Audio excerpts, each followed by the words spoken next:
In Lecture 15, we shall turn our focus to Coleridge, the most learned of the Romantic poet-theorists, who was responsible for adapting German philosophy to British Romantic theory. Through a close look at his Biographia Literaria, we shall explore his vital distinction between the natural philosopher, who moves from object to subject, and the transcendental philosopher, who reverses this motion. We shall study the need for these two philosophical journeys to meet in a fusion of object and subject, nature and mind. Of all the British Romantic theorists, Coleridge was the most learned. He possessed a nearly photographic memory, a keen, discerning intellect, and a knowledge of Greek, Latin, Hebrew, German, French, and Italian. He had, I would say, one of the most disciplined, well, maybe not disciplined, but intelligent minds of the 19th century. A brilliant man, incredibly gifted. Now, Coleridge was the man most responsible for importing and interpreting for his countrymen the intricacies of German philosophy and theory. British tend to be more pragmatic. They have a hard time dealing with the abstractness of of German theory. And Coleridge was the only one that could explain it to them in words they could understand. It's sort of like one of my British friends tells me that Alistair Cooke was the only man who could explain the American Electoral College system to the British. They could not understand it. It is pretty crazy anyway. But I don't know if that's true, but that's what I was told by my British friend. Well, he explained the Germans the way nobody else could. I should mention, interestingly, that in the second half of the 19th century, the famous Thomas Carlyle picked up where Coleridge left off and continued to interpret the Germans for his countrymen. Now, if Coleridge played this role for Britain in general, he played it for Wordsworth in particular. In other words, everything that Wordsworth knew about German theory, he learned it from Coleridge, not from college or anywhere else. All of his philosophical insights in many ways come from Coleridge. Now, it is in his autobiography, the Biographia Literaria, that Coleridge deals most directly with German theory and expounds most fully his theoretical views on poetry.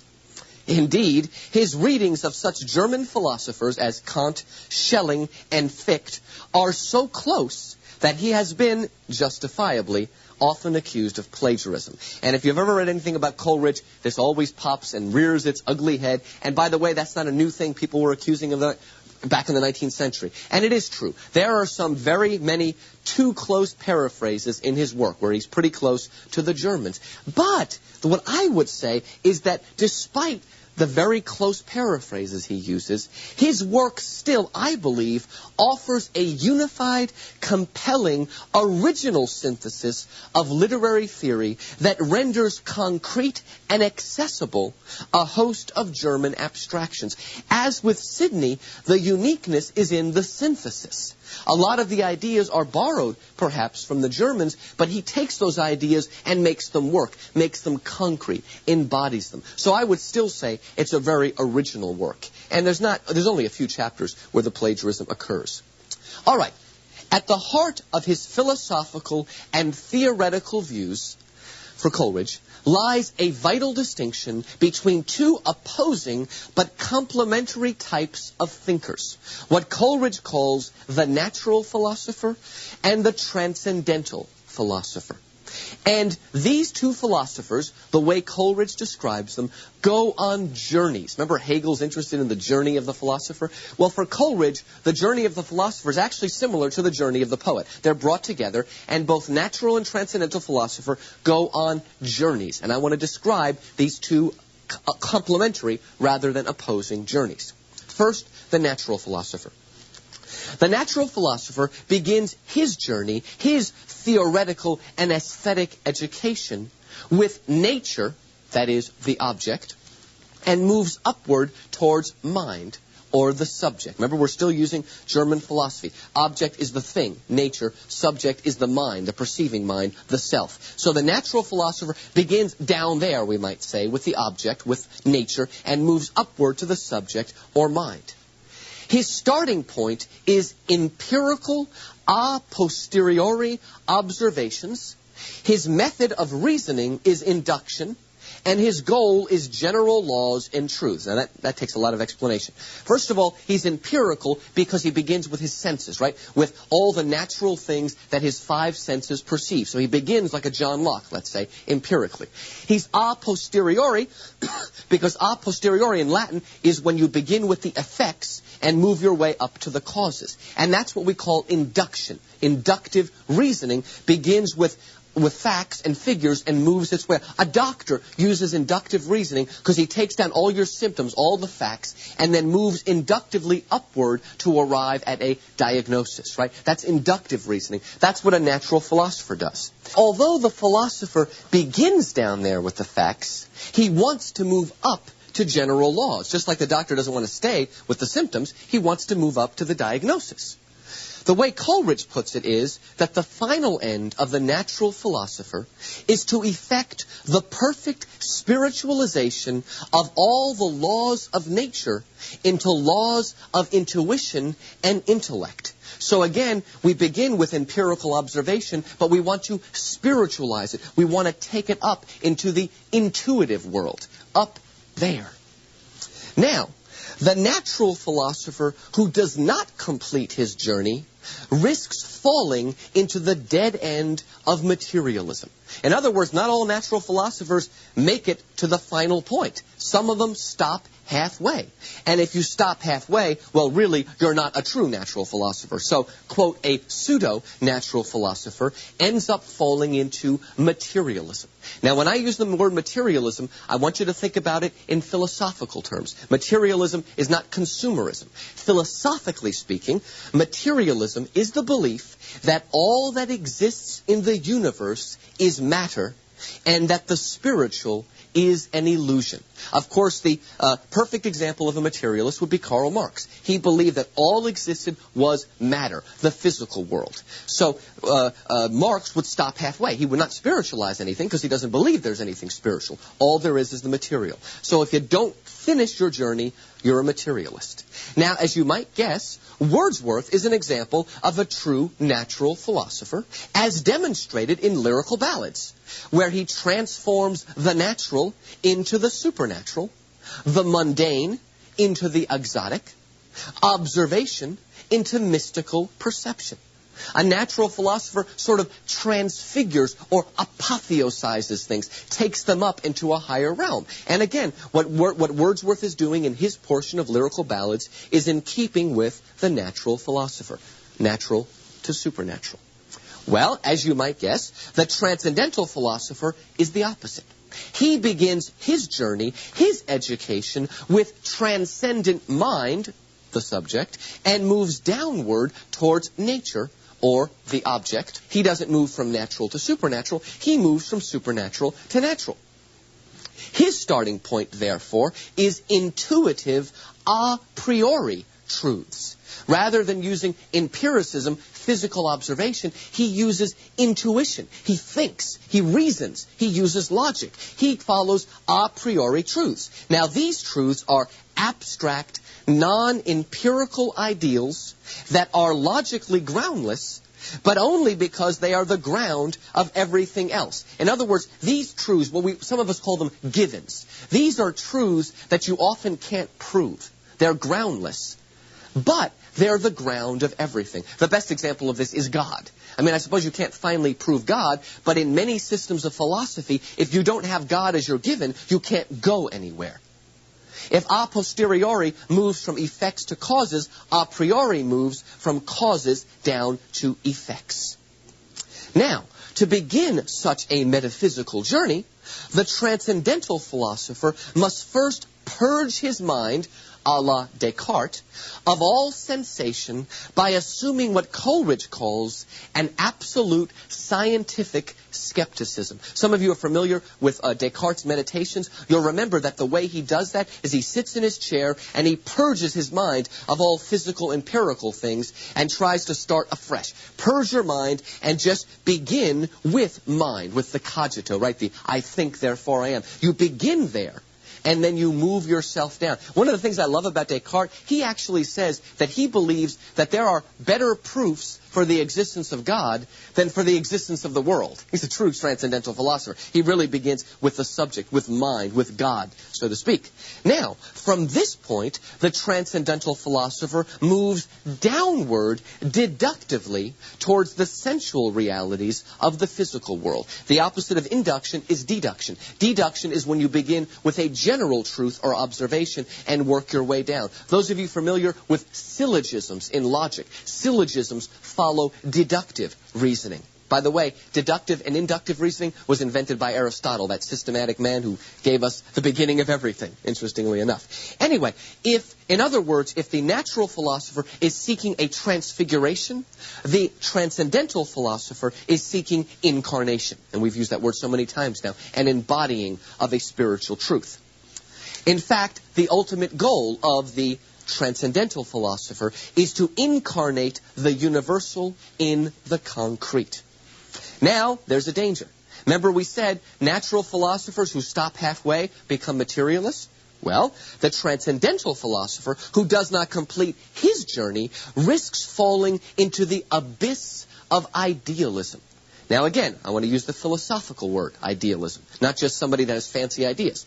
Idealism, philosophically speaking, is the belief that the objective material world has no separate existence, no integrity of its own, but is merely a projection of our subjective perceptions. It's very similar to the word solipsism I explained to you several lectures ago, except idealism is a philosophical word, whereas solipsism is a sort of psychological word.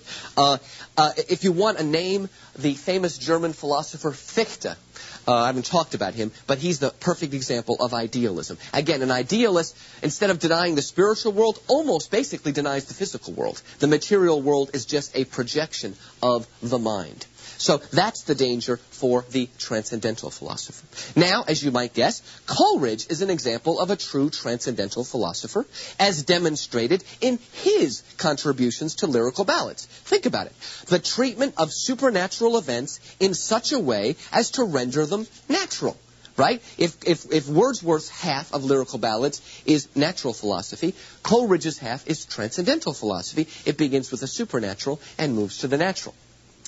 Finally, whereas the natural philosopher is essentially Aristotelian, the transcendental philosopher is strongly Platonic. And if it's true that every philosopher is either a Platonist or an Aristotelian, and that is true at least until the modern period, then you can say everybody is either a natural philosopher or a transcendental philosopher. It's a very easy way to think about philosophy. Now, you might be guessing this if you're thinking ahead. If both philosophers successfully complete their journeys, guess what? They will meet in the middle, at a metaphysical nexus point of the general and the specific. The journey goes both ways, get two journeys, and they meet in the middle. Isn't that wonderful? Now, indeed, neither journey is complete until there is a fusion of subject and object, mind and nature. They approach them from different ways or different vantage points, but both of them are seeking finally a fusion of subject and object, of mind and nature. Now, as a romantic theorist, Coleridge saw the imagination as the faculty most qualified to effect this fusion or marriage of subject and object. The best force, if you will, that can affect this union or marriage is imagination. In fact, Coleridge coined his own word, emplastic, to describe the imagination's power to fuse opposites. Emplastic, he actually made up that word from three Greek words, eis, ein, platein, which means to shape into one. And he put it together, and that's what it means. Emplastic means to shape or to fuse into one. And since the imagination can fuse opposites, then it's most capable of effecting a fusion or marriage of subject and object, mind and nature. Now, Whereas 18th century theorists tended to use the words imagination and fancy interchangeably, Coleridge asserted they were distinct powers. Because, again, for Coleridge, imagination becomes so much more important than it does in Kant or Burke that he wanted to be more specific. And so, before Coleridge, people used imagination and fancy as if it were the same word. And sometimes we do that today. But Coleridge really wanted to get at the essence of what imagination is because it was so important to the fusion. And so he made a famous distinction between these two words. He said they're very different. This is his distinction.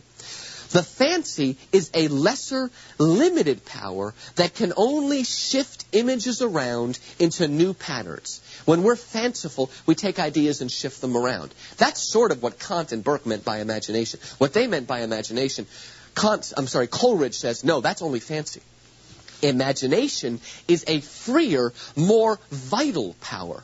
It can recombine ideas and images at will to create new, higher unities. Imagination for Coleridge becomes a higher, almost spiritual power. It's really able to shape and to make things new in a much more radical way than either Burke or Kant would ever say. The imagination makes things that are new. Why? Because only the imagination has a twin ability. It has the ability, first, to perceive or see similitude lurking within similitude lurking within dissimilitude. That's a fancy way of saying similarity lurking within dissimilarity. But Coleridge loves those words.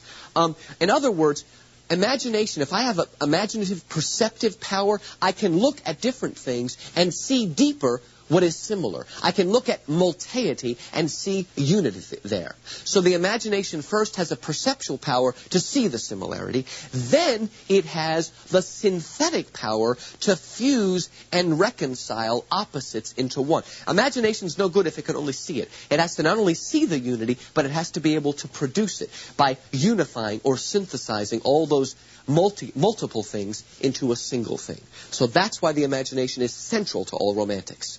Now, this ideal of the fusion of opposites that is so vital for both the transcendental and natural philosopher, this ideal lies behind most of Coleridge's literary theory. That's why you need to understand transcendental philosopher and natural philosopher and the fusion they're looking for, because that's at the heart of all of Coleridge's theory. In fact, it gives us the key, I believe, to understanding Coleridge's famous distinction between the primary and the secondary imagination. This is one of the most famous things in the biographic literaria, but Coleridge devotes one paragraph to it. And so, as so often happens in literary theory, it's up to us to try to explicate and figure out what he means. I'm going to give you my interpretation based on the natural and transcendental philosopher. All right.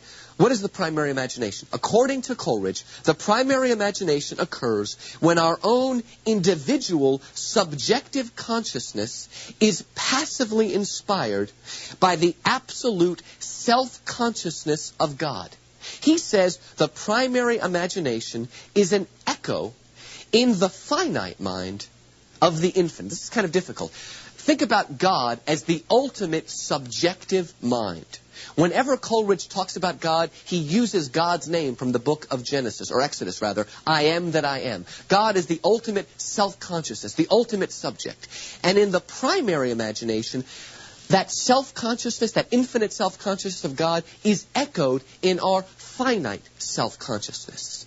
Now, artists who make use of this creative power, the primary imagination, this echo in the mind, are essentially divine ventriloquists.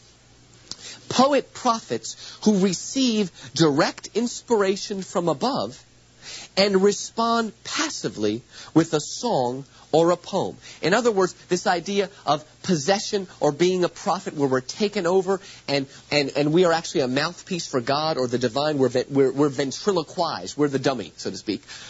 That is really, I think, what he means by the primary imagination. It's a passive kind of thing because the divine speaks through us. Now, although all romantics yearn for this direct inspiration, they want a direct, unmediated, passive inspiration. We'll see more of that in our next lecture on Shelley. Interestingly, Coleridge actually hails the secondary imagination, rather, as the true source of poetry. Let me explain now what the secondary imagination is. Whereas the primary imagination is passive, the secondary imagination is active. Coleridge says its goal is to dissolve, dissipate, and diffuse in order to recreate. In other words, it breaks down in order that it can come back and reunified into a greater whole. That is to say, the secondary imagination takes the raw material given it by inspiration, breaks down that raw material, and then reshapes it into a new and vital form. So we begin with analysis, but we end up with synthesis. That's, I believe, what Coleridge was doing in the Biographia Literaria, taking all that German theory, breaking it down, and then resynthesizing it.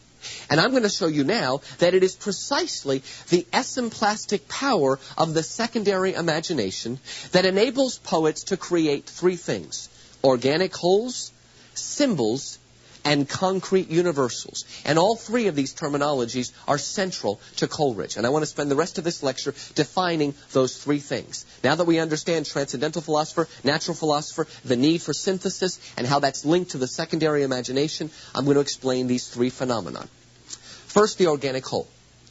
Working from the philosophical aesthetic theories of Aristotle, Kant, and Schiller, and many others, Coleridge fashioned an organic theory of poetry. We've heard this word before. Coleridge viewed a poem as an almost living organism in which the whole not only contains each part, but each part contains within itself the whole. Just so, the seed within the apple contains within itself the potential not only for another apple, but for an entire grove of apple trees. In other words, a seed is a part of an apple. But inside the seed is another apple. So the part contains the whole within it. That's true organic theory. Coleridge gives us full-blown organic theory. In fact, Coleridge's definition of what a poem is includes the criterion that it give equal pleasure in the whole as it does in each part. A true poem will give us pleasure in each of the parts, the quotable quotes, as we say, but the entire work as a whole must also give us pleasure, or it's not a true organic whole. In an organic whole, there is a dynamic, incarnational relationship between its form and its content. Again, we've heard this so many times before. Dynamic, incarnational fusion. As though the content of the poem had, like Hegel's idea, created its own form. Remember the image I gave you in my Hegel lecture, lecture number 12, of the liquid that creates its own container? That's what we're talking about here. That kind of dynamic, incarnational relationship where form and content work together symbiotically, to use another phrase. In an organic whole, ideas and images are fused, and dissimilitude is resolved into similitude. It's the ultimate version of romantic synthesis. Now, how do you know if a poem is organic? One way to test if your poem is truly an organic whole is to ask if anything can be added to or taken away from it. If it can, the poet has obviously neither fully realized his purpose nor achieved a complete fusion of parts and whole. If you could take something away from it or add to it without changing it, it's not an organic whole. The same thing again with my body. If you take away a part of my body, I may die. I'm an organic whole. I need everything. I'm made correctly, I hope. Now, Coleridge revolutionized the study of Shakespeare by demonstrating that Shakespeare's plays are not uneven products of an inartistic genius, but organic wholes where each part functions within the whole. Believe it or not, before Coleridge, people read Shakespeare as a wild genius. In other words, they believed that Shakespeare had all these great scenes and soliloquies and whatnot, and they were wonderful, but they believed that Shakespeare's plays as a whole were lumpy. They really didn't work. Coleridge taught us, I think, the proper way of reading Shakespeare. Shakespeare's plays are organic wholes, but you've got to look for the links. And every good college student has written a Coleridgean version of Shakespeare where they, let's say, take a theme in Shakespeare's play and see how that theme is woven throughout the entire organic whole of the play. Coleridge is very important to Shakespeare studies. All right, let's move on to symbols. Unlike many theorists before him, Coleridge privileged symbols over allegories, for he felt symbols came closer to the ideal of the organic whole. What's the difference? In an allegory, an abstract notion is merely translated into a picture language. For instance, in the Middle Ages, if you want an allegory of the inner struggle between good and evil, you would do it by having a devil on one shoulder and an angel on the other shoulder. You're all familiar with that picture. That's an allegory. It's a picture language that tries to capture something abstract. Now, why does Coleridge look down on that a little bit? Because he felt that in an allegory, there is no essential link between the idea and the picture. One simply stands in for the other, with the picture merely remaining that. In other words, you could use another picture and it wouldn't make a difference. There's no organic, synthetic relationship between the idea and the picture that's supposed to express the idea. John Bunyan, Pilgrim's Progress, is an allegory. A lot of the images he uses could be substituted for something else and it wouldn't make a difference. But in a symbol, Coleridge says, the abstract notion is seen in and through the physical symbol. The best is the Lord's Supper or communion, particularly if you're in a Catholic church, where the wine and bread is believed to be the blood and body of Christ. It's mystical. Now, it doesn't actually become blood. It's still wine, but the wine is blood. That is a symbol where there's a sort of Jacob's ladder between the divine world and the physical world, and there's meaning and ideas running back and forth. Jesus could not have substituted wine for something else. It would be different. Wine and bread is just the right symbol because it's linked to body and blood on a very deep level. In the symbol, what I'm saying, specific and general, temporal and eternal, concrete and universal, meet and fuse in an almost mystical, incarnational way. That's why he privileged symbol over allegory. Finally, let's look at concrete universals. Coleridge, again echoing Aristotle and Kant, uses the phrase concrete universal to denote the highest forms of organic wholes and symbols. To call a poem a concrete universal is to say that within the microcosm of the poem, a universal idea has been fully realized in a concrete form. Think of a movie you saw that fully realized the novel that it was based on. The English Patient would be a good example. When I read that novel, I would never think you can make a movie out of it because it's so literary. But that movie, I believe, fully realized in concrete cinematic form the essence of that novel. I'd encourage you to read the novel and see the movie. I think it's a good example of this realization in concrete form. Let's go back to a Christian allegory. Just as Christ, via the esemplastic power of the incarnation, became both fully man and fully God, so the concrete universal effects a full fusion of an abstract, non-physical idea and a specific physical image. So again, just like Christ is both concrete and universal, both man and God, that's what a concrete universal should be. And by the way, the reason I return to a Christian metaphor here is because Coleridge is really the only Orthodox Christian amongst the major Romantics. Wordsworth seemed to have become Orthodox later in his life, but by then he stopped writing great poetry. So for Coleridge, if you read his Biographia Literaria, he is very Christian in his thinking. In other words, his model for the concrete universal actually is Christ and the idea of the incarnation. So, in other words, Coleridge's aesthetic is also a metaphysic. Everything he says about literature, he believes is the nature of reality and of God. And that's what's so neat and synthetic about him. You go from philosophy to theology to aesthetics, and it's just wonderful. Now, the mystical, reciprocal relationship that forms within such poems, such concrete universals, is timeless. It is as if the concrete image had been carried up into the realm of the idea, even as the idea descends and dwells within the image. In other words, a concrete universal, both are happening at the same time.